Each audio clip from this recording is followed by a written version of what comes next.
Mstari wa 13. Ndio. Nikaona roho tatu za uchafu. Nikaona roho tatu za uchafu. Zilizofanana na viula. Zilizofanana na viula. Zikitoka katika kinywa cha yule joka. Zikitoka katika kwenye kinywa cha yule joka. Na katika kichwa cha yule mnyama. Na katika kwenye kichwa cha yule mnyama. Na katika kinywa cha yule nabii wa uongo. Na katika kwenye kichwa cha yule nabii wa uongo. Hizo ndizo roho za mashetani. Hizo ndizo roho za mashetani. Zifanyazo ishara. Zifanyazo ishara. Zitokazo na kuendea ufalme wa ulimwengu. Zitokazo na kuendea na ufalme wa ulimwengu. Wa ulimwengu. Wote hapa waliofika katika kwenye mto ule wa Frati, kumetengeneza shimo kubwa mpaka chini kule. Wanaona zile roho zipo zinajificha ficha, zina macho makubwa.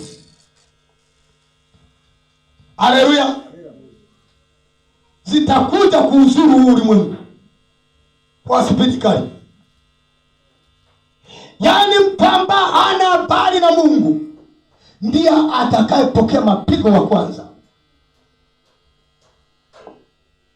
Pendo, tusubiria nini bila kushika wokovu sasa? Kitu gani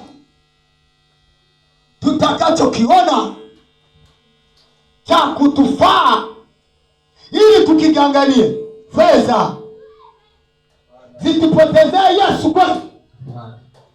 Haleluya. Amina.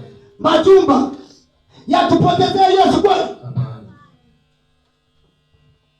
Paka tuje kukutana na zile roho tatu iliyotoka kwa yule mnyama. Nisome hapo. Some hapo Ufunuo 13 anza mstari wa 11. Twende tuzio. Biblia inasema, ndio, kisha nikaona mnyama mwingine akipanda juu kutoka katika nchi. Kisha nikaona mnyama mwingine akipanda kutoka katika nchi.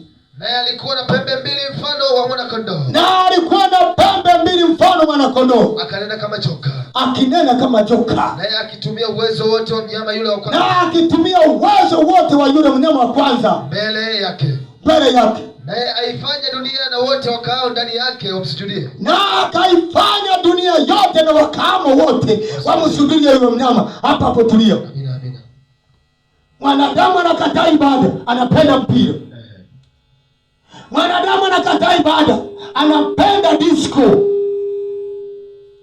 Mwanadamu anakataa ibada, anapenda kwenda kwenye harusi. Ni kwa akili zao. Wanafikiri ni kwa akili zao. Kwa akili za mnyama.